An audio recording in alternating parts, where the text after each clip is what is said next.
Now we continue, won't do a full Torah service, but we will read on page 490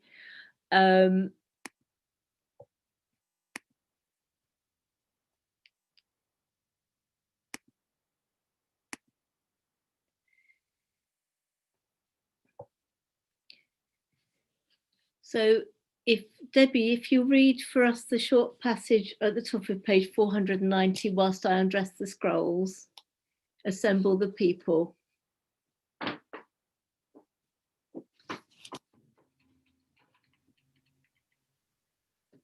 Assemble the people, men, Which women, Debbie? and children. Oh, sorry. Debbie Harrison. All right. Okay. You said 490. 490, yes. Assemble the people, men, women, and children, and the strangers in your cities, to hear and learn to revere the Eternal One, your God, and observe faithfully all the precepts of this Torah. And let their children who do not yet know it hear, that they too may learn to revere the Eternal One, your God. Thank you. Do you want me to carry? No, we'll stop there. And I'm very glad now to welcome my brother Richard to tell us a little bit about the Torah reading and give us a Devar Torah.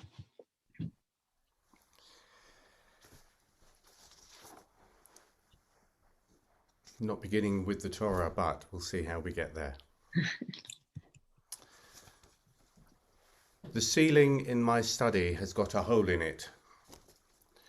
Water, that most vital formulation in the created world, has found its way to somewhere I don't want it. We'll get the repairs done.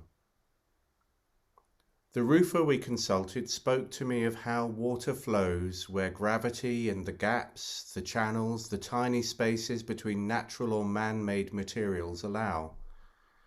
During the 3-day rains of Storm Alex earlier this month, water found new places, new routes to trickle, and thousands of people were annoyed by its natural flow. In chapter 1 of Genesis, humanity seems to be told to fill the earth and subdue it, to battle nature and triumph. A week ago, my senior colleague, Rabbi Alexandra Wright, spoke wonderfully in our Progressively Jewish podcast about the damage that our interpretation of the Hebrew words radah, to have dominion over or dominate, and chavash, to subdue or repress, have done.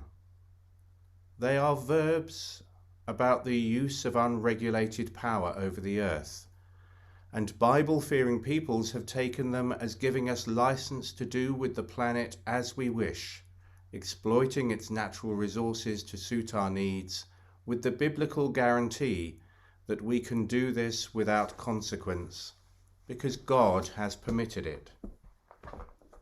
As Rabbi Wright suggests, the whole chapter makes it clear that we are part of nature.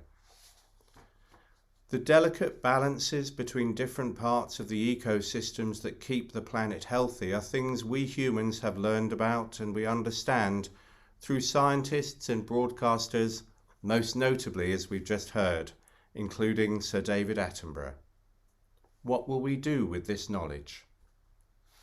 In the portion we are about to read, after the biblical flood has overwhelmed the world, Noah sends first a raven out to scout for dry land. As my senior colleague and sister pointed out to me yesterday, the Talmud includes the following teaching, which is part of that themed reading from which we heard Mish read just now. The Talmud says, "The raven made a telling point when it said to Noah, 'You must hate me, for you did not send a scout from the species of birds of which there are 7 pairs in the ark, but from a species of which there is only 1 pair.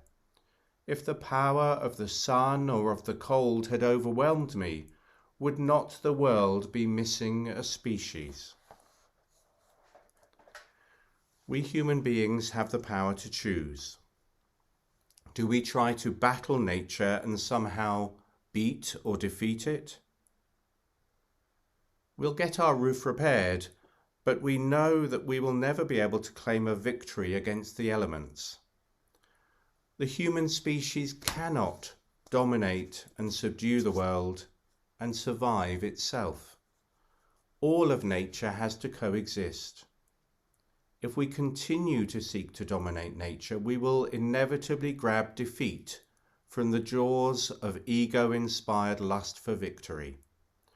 Climate change is teaching us this, if we will but learn the lesson. In Genesis chapter 2, we're instructed to steward the earth, la'ovda u'lashomra, to serve and guard it. In this chapter, Genesis chapter 8, perhaps we can take the message to protect the ravens and their like, and become better guardians of the world, coexisting with all of nature, even the coronavirus, so that we steward its amazingly wonderful and diverse flora and fauna.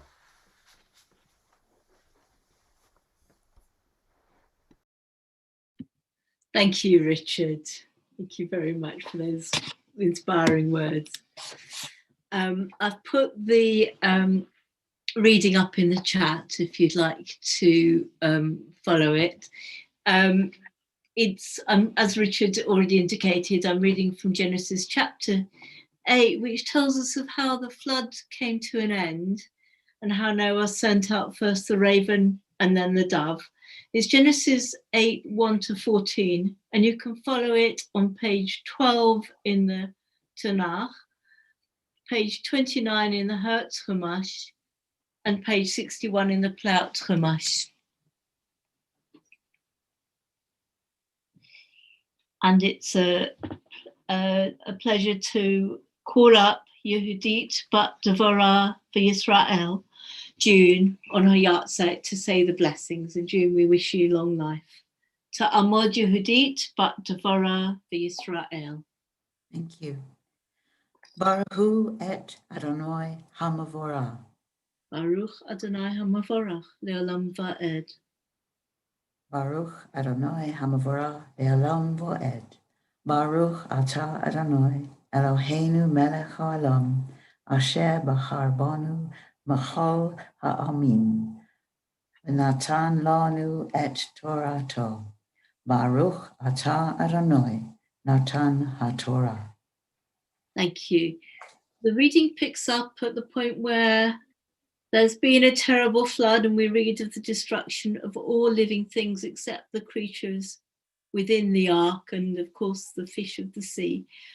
And we have a strange phrase that God remembered, as if God could forget. But we have this sometimes in our Torah, we have it when God remembers the Israelites as well in Egypt, that God remembered. And perhaps it means that God was aware and thought once more of how to help Noah. And so we reread, Vayizkor Elohim et Noach ve'et kol ha'chaya ve'et kol ha'behema asher ito bateva. V'ya'aveh Elohim ruach al ha'aretz, v'yashoku hamayim, v'yisachru mayanot tahom, v'arubot hashamayim. V'yikaleh hageshem min hashamayim, v'yashuvu hamayim me'al ha'aretz, haloch v'shov. V'yichasru hamayim miksei chamishim u'ma'at yom, v'tanach ha'teva, B'chodesh hashvi'i, v'shiva asa yom lachodesh, al harei ararot.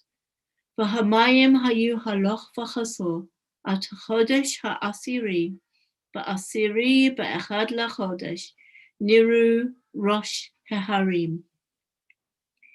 And God remembered Noah and all the living things and all the cattle who were with him in the ark. And God called a wind to pass over the earth, and the waters stopped, and the fountains of the deep were stopped, and the windows of heaven, and the rain stopped from the heavens, and the waters started to recede on the earth, going back and forth, and the waters diminished at the end of 150 days. And the ark came to rest in the 7th month, on the 17th day of the month, on the mountains of Ararat. And the water went back and forth, gradually diminishing until the 10th month.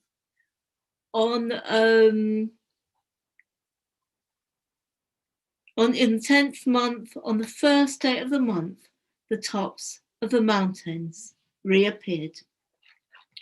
Vayhi miketz arba'im yom, vayichtaf Noach et chalon hateva asher asa, vishalach et ha'orev, vayetze yatzov vashov ad yeveshet hamayim me'al ha'aretz. Vishalach et hayona me'ito lirot hakalu hamayim me'al pnei ha'adama. Velo matza hayona manoach lachaf ragla. Vateshev elav el hateva, ki mayim al pnei chol haaretz. Vayishlach yado v'yikachecha, v'yave ota elav el hateva. And it came to pass at the end of 40 days that Noah opened the window of the ark which he had made, and sent out the raven. And it went out, going back and forth until the water had dried up from the earth. So Noah sent out the dove from him to see whether the water had diminished from the face of the earth. But the dove found no rest for the soles of her feet, and she returned to him to the ark, because there was water over the face of all the earth. And Noah put out his hand and took her and brought her to him into the ark. Vayachel od shivat yamim acherim, vayosef shalach et hayona min hateva, vatavo elav hayona le'et erev, v'hine ale zayet taraf b'fiha. Vayeda Noah ki kalu hamayim me'al ha'aretz. Vayachel od shivat yamim acherim, vishalach et hayona, v'lo yasfa shuv elav od. Vahi ba'achat v'sheish me'od shana, barishon be'achad lachodesh, chavu hamayim me'al ha'aretz. V'yaser Noach et michse hateva, v'ya v'hine chavu pnei ha'adama. V'chodesh hasheni, v'shiva v'esrim yom lachodesh, yavshu ha'aretz.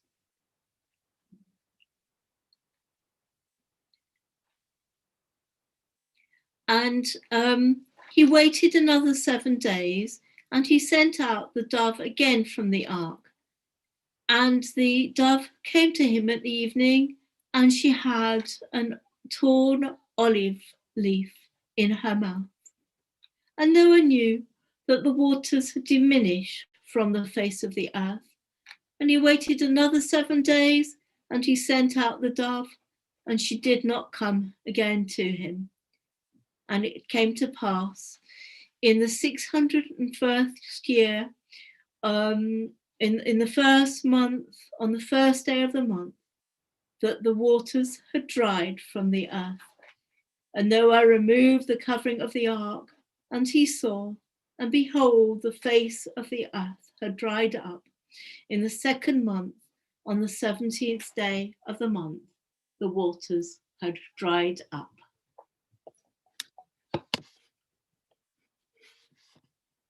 So June, yes, please. need to unmute.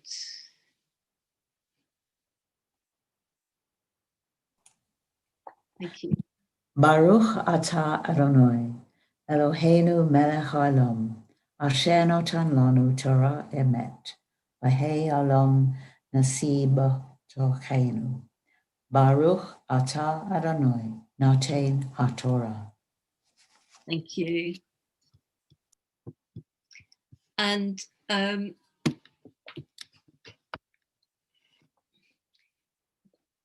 now Barbara is going to read the Haftarah for us. And Barbara, we wish you long life too on your yacht site.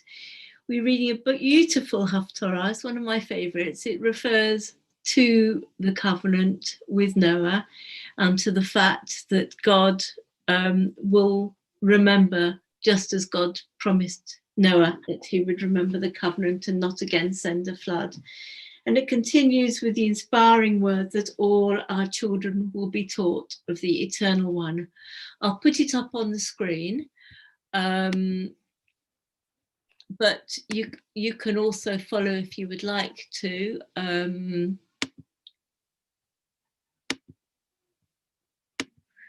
It's from Isaiah chapter 54, verses 1 to 13, and you'll find it in the Tanakh on page 734, in the Hertz Chumash on page 41, and in the Plaut Chumash on page 85.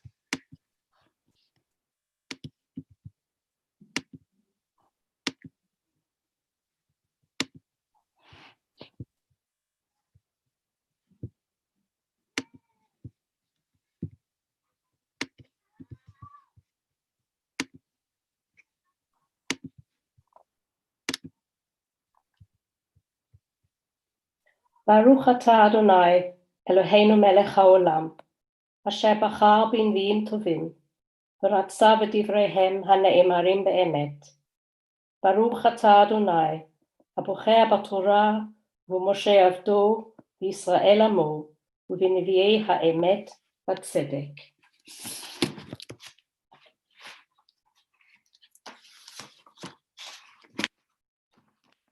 Sing, O barren, that thou didst not bear. Break forth into singing, and cry aloud, thou that didst not travail. For more are the children of the desolate than the children of the married wife, saith the Lord. Enlarge the place of thy tent, and let them stretch forth the curtains of thy habitations. Spare not. Lengthen thy cords, and strengthen thy stakes. For thou shalt spread abroad on the right hand and on the left, and thy seed shall possess the nations and make the desolate cities to be inhabited. Fear not, for thou shalt not be ashamed, neither be thou confounded, for thou shalt not be put to shame. For thou shalt forget the shame of thy youth, and the reproach of thy widowhood shalt thou remember no more. For thy Maker is thy husband, the Lord of hosts is his name, and the Holy One of Israel is thy Redeemer. The God of the whole earth shall he be called. For the Lord hath called thee as a wife forsaken and grieved in spirit. And a wife of youth, can she be rejected, saith thy God? For a small moment have I forsaken thee, but with great compassion will I gather thee. In a little wrath I hid my face from thee for a moment, but with everlasting kindness will I have compassion on thee, saith the Lord thy Redeemer. For this is as the waters of Noah unto me. For I have sworn that the waters of Noah should no more go over the earth. So have I sworn that I would not be wroth with thee, nor rebuke thee. For the mountains may depart, and the hills be removed, but my kindness shall not depart from thee, neither shall my covenant of peace be removed, saith the Lord, that hath compassion on thee. O thou afflicted, tossed with tempest and not comforted, behold, I will set thy stones in fair colours. and lay thy foundations with sapphires. And I will make thy pinnacles of rubies, and thy gates of carbuncles, and all thy border of precious stones. And all thy children shall be taught of the Lord, and great shall be the peace of thy children.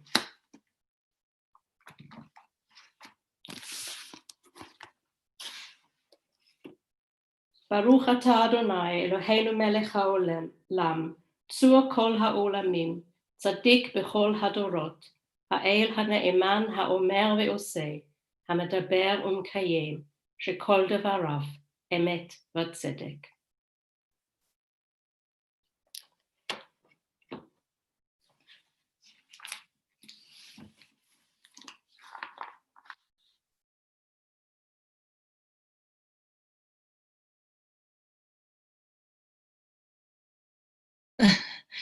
We continue with abridged communal prayers, which I'll put up on our screen now.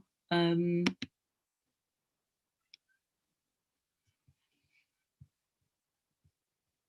then after that, we'll sing a prayer for healing. And if you would like to, at that point, name somebody that you're thinking of, especially at that time, then please do. But we begin with the communal prayers.